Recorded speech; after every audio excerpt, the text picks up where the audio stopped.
Me llamo Fernando Botella, soy CEO de una compañía que nos dedicamos al mundo del desarrollo y la formación de directivos. Les acompañamos en sus procesos de transformación.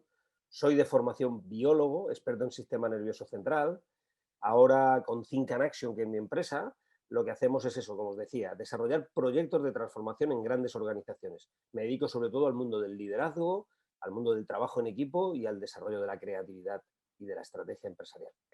La realidad es que ante un entorno que es un entorno, digamos, hostil para encontrar trabajo o difícil para encontrar trabajo, el desánimo o la actitud negativa, la pérdida de sentido del humor, la pérdida de la mejor versión tuya a la hora de enfrentarte, lo que te hace es perjudicarte.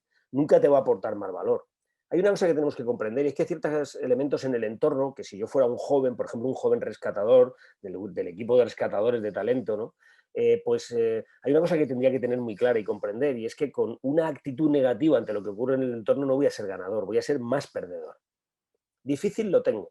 Yo no te quiero decir con esto, no os quiero decir que vaya a ser fácil, pero creo que tenemos que encontrar otras formas de luchar contra esa dificultad y no con el pesimismo o con la visión o mirada negativa del entorno. La prueba de lo que digo está en que algunos sí que encuentran trabajo. Es decir, hay poco, pero hay gente que encuentra trabajo, hay gente que sabe ofrecer su mejor versión y encontrar posiciones importantes en empresas, bueno, que le ofrecen eso, esa vocación o le ofrecen esa posibilidad de desarrollar su talento, ¿no?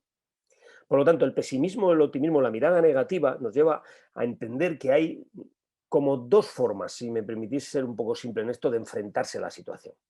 Una que creo que es válida y la otra que creo que es perjudicial. La perjudicial sería vivir la situación con una mirada negativa que se está basando normalmente en dos elementos clave. Una, aquí estoy con mis brazos cruzados o con mis dedos cruzados sin hacer nada y que el mundo me resuelva mi situación, porque tal conforme están las cosas, ¿para qué? Y eso realmente es una actitud negativa ante todo lo que está sucediendo y eso te va a abrir menos puertas todavía y te lo va a poner mucho más difícil. Y digo que es una actitud negativa, y utilizo la palabra actitud porque es dependiente de cada uno de nosotros, es una elección personal, es una decisión de cómo enfrentarte al entorno. Y existe otra que es por la que yo abogo, la que yo aplaudo, la que me gusta más, que es reconocer que la cosa no está bien. Es entender absolutamente la realidad de la que estamos viviendo. Es una forma que podríamos llamar, según los expertos en psicología, optimalismo.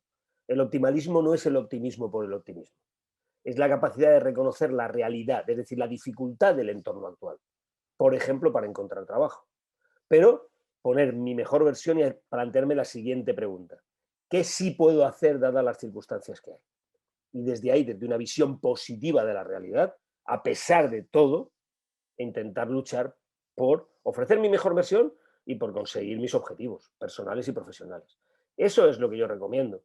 Lo otro, lo único que sirve es para meter la cabeza, como hace el avestruz, bajo tierra y esperar a que todo pase.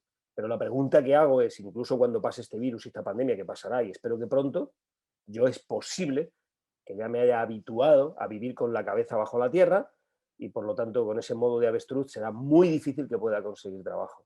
De nuevo volveré a estar a expensas de lo que vaya pasando en el entorno y no ser yo el que lleva el timón, ¿no?, de mis propias circunstancias frente a eso que está pasando en el entorno. El pensamiento disruptivo es una forma de ver la realidad desacostumbradamente. Eso es una definición sencilla, aunque obviamente requiere que tú rompas con algo que hay en esa realidad, por eso se llama disruptivo. Pero no siempre es necesario romper con algo que hay en la realidad, porque para eso el pensamiento disruptivo, y así lo vimos en el taller en el que yo participé, lo que te aporta valor es para entender el pensamiento creativo, el pensamiento crítico, el que es capaz de cuestionarse el status quo de las cosas. Para mí, para los jóvenes y para el grupo de jóvenes rescatadores y talento, es fundamental entender que podemos ver la realidad de una manera diferente a como la llevamos viendo, ¿no?, y a como nos cuentan todos los días. No solo por el hecho de ser jóvenes. Yo creo que eso es un catalizador todavía más importante, ¿no?, que todavía hace que de alguna forma lo tengamos más en cuenta. Pero no solo por eso.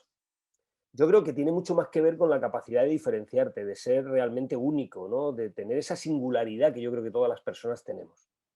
Y es muy importante que esto lo comprendan los jóvenes y que sean capaces de construir su currículum futuro, no solamente su currículum de estudios, no el currículum tradicional donde contamos todos los MBAs, los idiomas que hablamos, etcétera, que es necesario, yo no digo que no, pero es insuficiente, como aprendíamos en matemáticas. Hay un currículum que es el constructivo de futuro y tiene mucho más que ver con la capacidad de aportar valor a las organizaciones, a los equipos de trabajo, también como emprendedores, a la sociedad en general, ¿no? Y ahí es donde yo creo que el pensamiento disruptivo nos ayuda mucho, porque como te decía, no solamente es una capacidad humana que me permite ver la realidad de una manera desacostumbrada, sino que es la capacidad de construir las cosas de forma diferente, de hacer las cosas de forma diferente. Dicho de una forma más sencilla, es la mejor forma que tiene un joven de aportar valor a una organización. Si no, al final, en las organizaciones, ¿por qué seleccionamos unas personas o a otras? Si no es por esto, ¿por qué? ¿Va a ser por un MBA? Pues sí, puede ser. Los que no lo tengan hecho a lo mejor se quedan fuera, pero es que lo tienen el 100% hecho ese MBA, o el 90 o el 80. Con lo cual la diferenciación no está en el currículum tradicional, o cada vez menos. La diferenciación real está en la capacidad que tú tengas de aportar valor.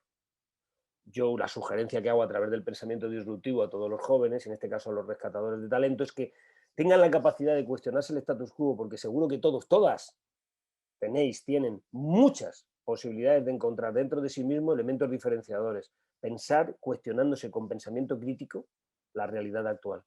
Y esto va siempre muy asociado a la pregunta que me hacías en otro momento relacionada con la actitud, porque esto es una forma también de enfocarse al entorno, es una cuestión actitudinal. No va de técnicas solamente, es verdad que hay técnicas y hay procesos, pero asociamos todo este tipo de elementos a técnicas, a procesos, y es como, bueno, pues como si hablásemos de cocina y pensásemos que la cocina es solo recetas de cocina. Para cocinar hay que saber ciertas recetas, pero hay maestros de la cocina que saben cocinar, no necesitan las recetas a veces surgen hasta de forma inmediata. Están casi continuamente creando recetas. Bien, hay mucha gente que sabe cocinar y no sabe mucho de recetas, y hay gente que sabe muchas recetas y no sabe cocinar. Bueno, aquí en el pensamiento disruptivo y en creatividad yo creo que vale la pena aprender a cocinar la creatividad. Es mi último libro, Cómo entrenar la mente. Bueno, en el libro me he atrevido a decir, obviamente de una forma simpática, ¿no? Por lo menos así lo quería, que no era un libro, era un gimnasio para la mente. Y es un gimnasio porque la metáfora del gimnasio nos ayuda a entender que existen algunos tipos de procesos de trabajo con la mente, de entrenamientos, que es como yo le llamo, para sentirnos mejor, para ser más felices, para llevar una vida un poco más agradable, ¿no? Está basado en un principio fundamental o en dos principios fundamentales, aunque están unidos entre sí. El primero, que la mente está en continuo estado de aprendizaje. O sea, el ser humano, salvo que tú te lo niegues a ti mismo, a ti misma, tiene la suerte de estar de poder vivir con una mente de aprendiz continuo. Esto es fundamental y de renovación continua en términos de conocimiento, de habilidades, incluso renovar las propias actitudes, las formas de entender el contacto con el entorno en el que vivimos. Con lo cual se puede entrenar, porque se puede mejorar, porque se puede aprender. Este es el primer principio, ¿no? Y el segundo, que la mente biológicamente ha venido a nuestro organismo, a nuestro ser, con una carga pesimista de su pasado, del histórico y de la evolución de donde venimos, ¿no? Pero bueno, entonces ella actúa como si estuviera siempre en peligro, como si estuviera siempre en estados de riesgo, y nosotros tenemos realmente que adquirir poderes, entrenarnos, para ser nosotros quien dirija a ella y no sea ella la que nos dirija a nosotros, ¿no? Soy un defensor absoluto de la pasión, de la vocación, de lo que Ken Robbins llamaba el elemento, es decir, de coger eso que te mueve e intentar convertirlo en tu día a día, fundamentalmente por una razón, ¿eh? Porque al final lo que hacemos viviendo es consumir tiempo. Entonces, donde consumimos ese tiempo es donde realmente nos hace, o donde deberíamos consumir ese tiempo, es donde realmente nos hace feliz, ¿no? Donde nos hace sentir mejor y también donde podemos devolverlo mejor a los demás. Es decir, de alguna forma participar en hacer un mundo un poquito mejor, ¿no? Todos, ¿no? Haciendo nuestro mundo, comillas la palabra mundo metafóricamente, lo que está más cerca de nosotros, haciéndolo lo mejor posible. Yo creo que ahí el catalizador fundamental es el amor por lo que haces, es la pasión.